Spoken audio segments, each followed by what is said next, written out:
Hello everyone, welcome again. आपको क्या लगता है जीके का मतलब है कि कोई भी क्वेश्चन पढ़ लें? बिल्कुल नहीं। यदि आपको सिलेक्शन चाहिए तो सिलेक्टेड क्वेश्चन ही आपको पढ़ना पड़ेगा, यानी कि प्रीवियस एग्जाम में जो पूछा गया है आप उन्हीं सब सवालों को पहले पढ़िए। देखिए, इस वीडियो में हम जो है घटना चक्र बुक का ही निचोड़ लाए हुए हैं। सारा का सारा आपको प्रीवियस क्वेश्चन ही इसमें मिलेगा।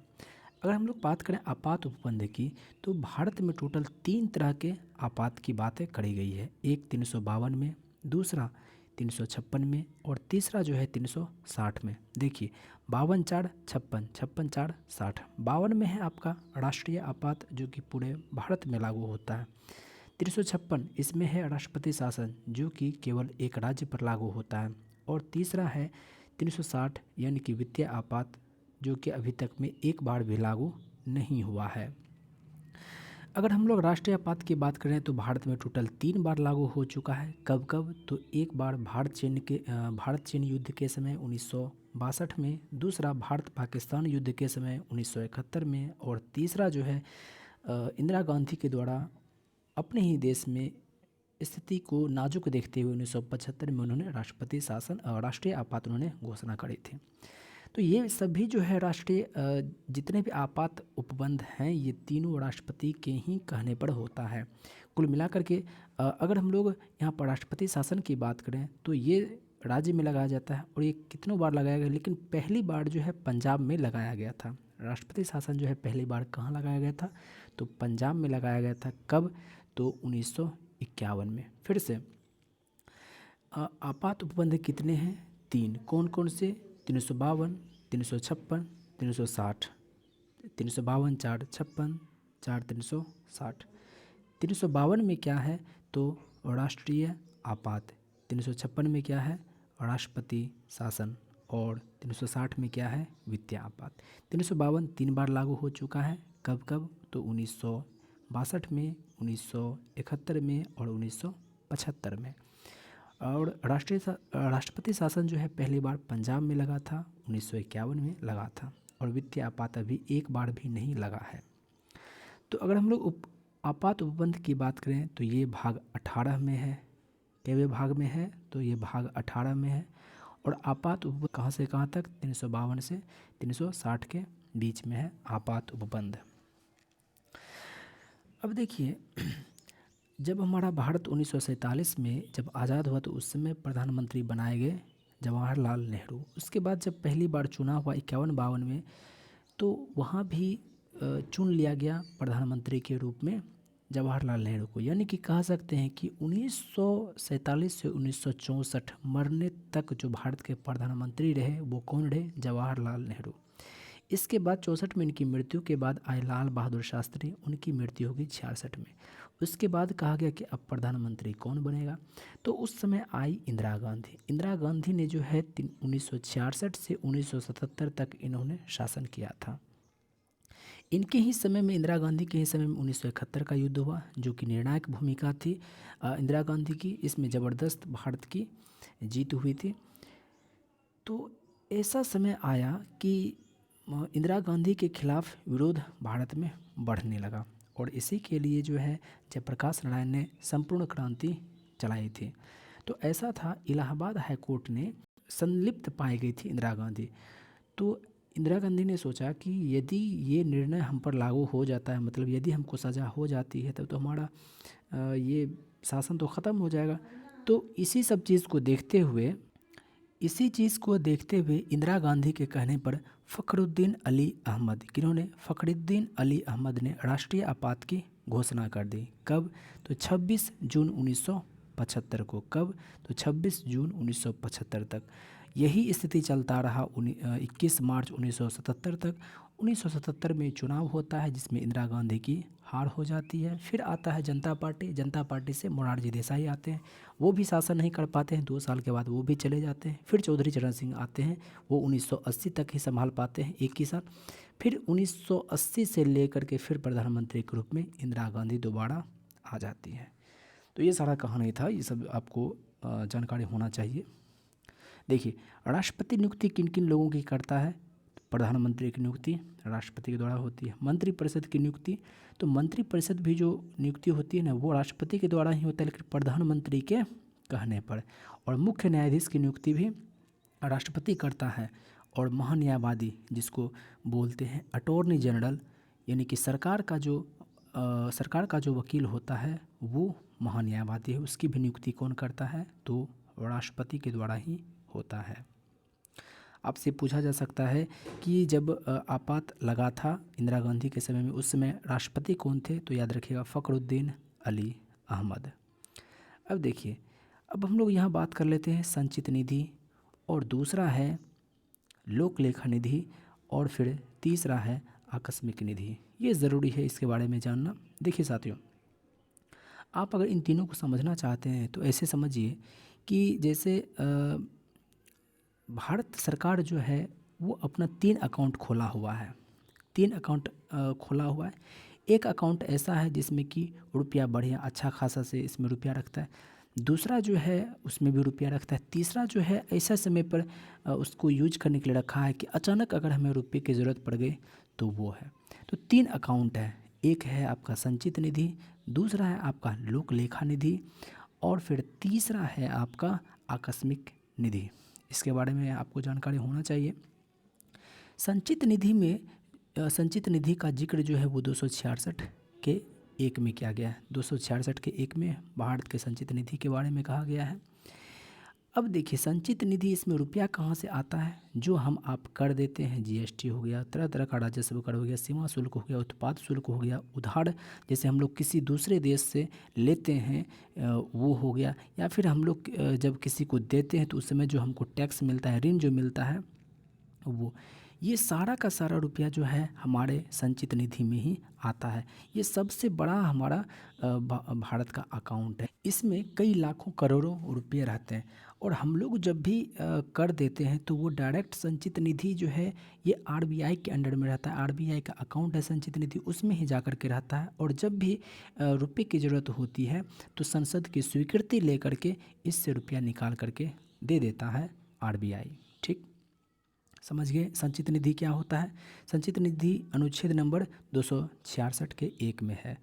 अब देखिए, आपको पता होगा कि संचित निधि से भी कुछ ऐसे संवैधानिक पद हैं जिन जिन लोगों को संचित निधि से रुपया दिया जाता है, जैसे राष्ट्रपति, अध्यक्ष, उपाध्यक्ष, सभापति, उपसभापति, CAG, controller and auditor general, supreme court का वेतन और हाई कोर्ट का पेंशन। और ऋण जो भारत जैसे कोई रुपया लिया तो वो लौटाएगा भी ना, तो वो कैसे लौटाएगा? तो इसी संचित निधि से ही रुपया लौटाएगा। तो संचित निधि के बारे में समझ गए। संचित निधि पर किसका अधिकार होता है? तो संसद की स्वीकृति चाहिए। ऐसा नहीं है कि कोई आईएएस ऑफिसर आ गया, कोई आ गया तो आरबीआई के कहने पर वो दे देगा, ऐसा नहीं है। संसद के से स्वीकृति लेनी पड़ेगी तभी संचित निधि से रुपया निकलता है। 266(1) में है।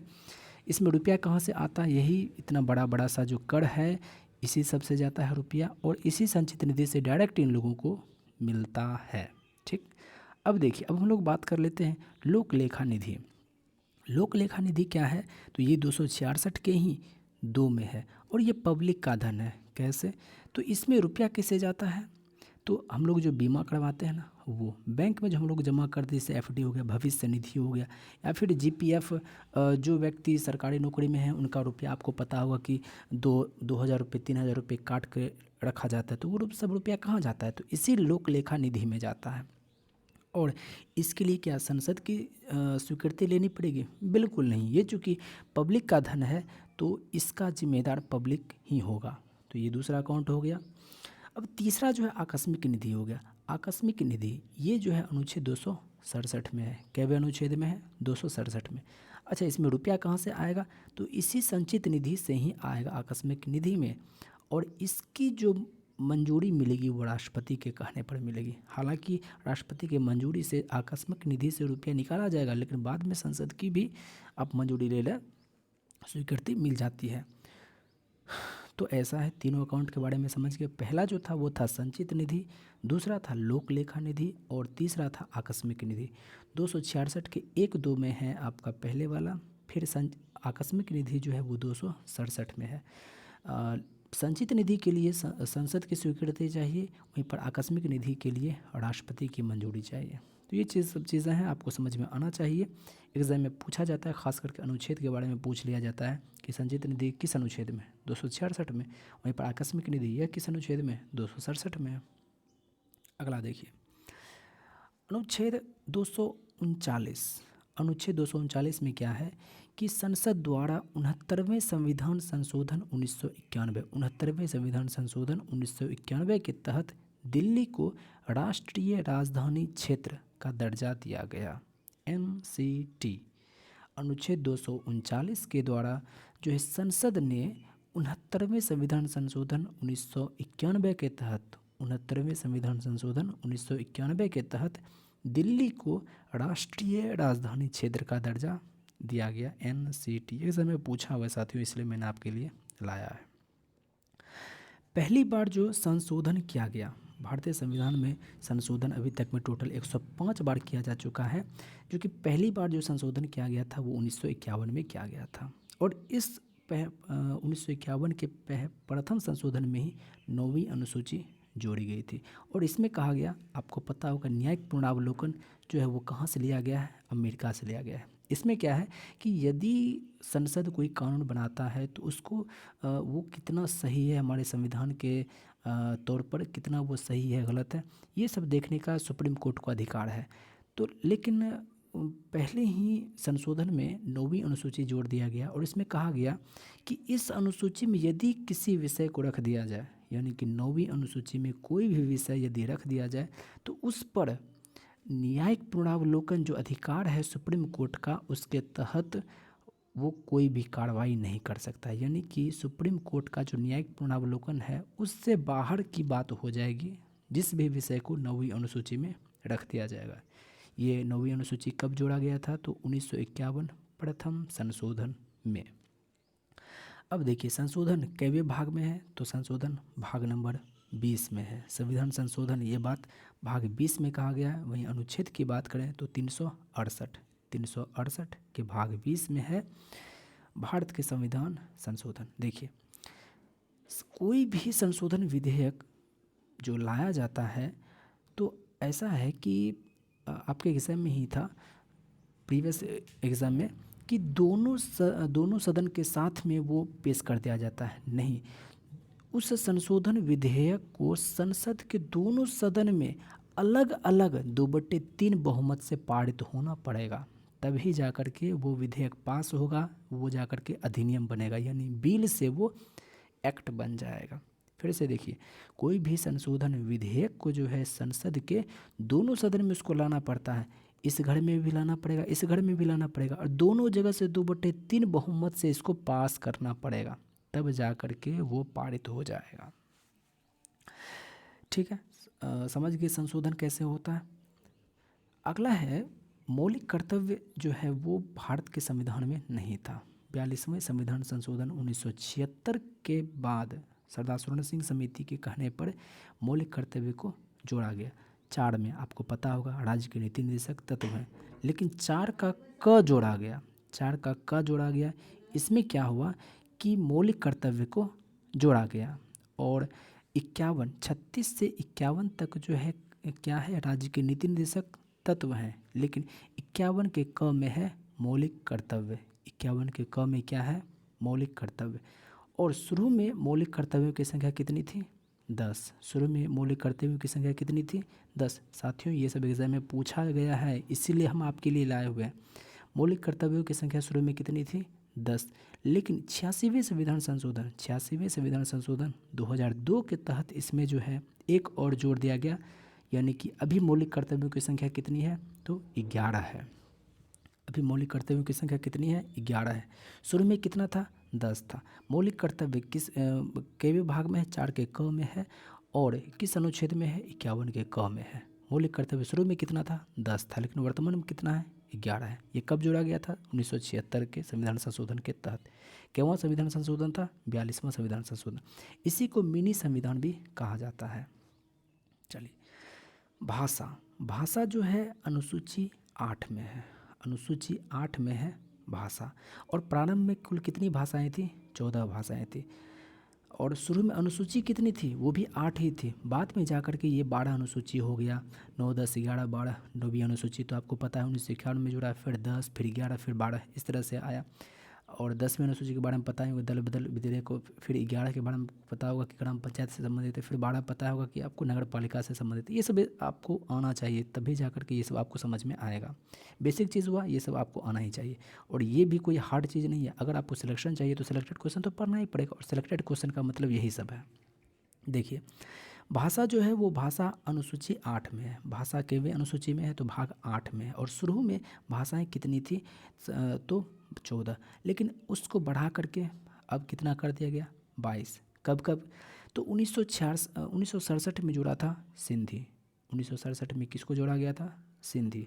फिर 1992 में जोड़ा गया कोंकणी, मणिपुरी, नेपाली। किस किस को, कोंकणी, मणिपुरी, नेपाली। कब जोड़ा गया था, 1992 में इस सब को जोड़ा गया था। फिर 2003 में 4 भाषाओं को जोड़ा गया, बोडो, डोगरी, मैथिली, संताली। टोटल यदि आप गिनिएगा तो यहाँ 8 भाषा हो जाता है, 14, 8, 22।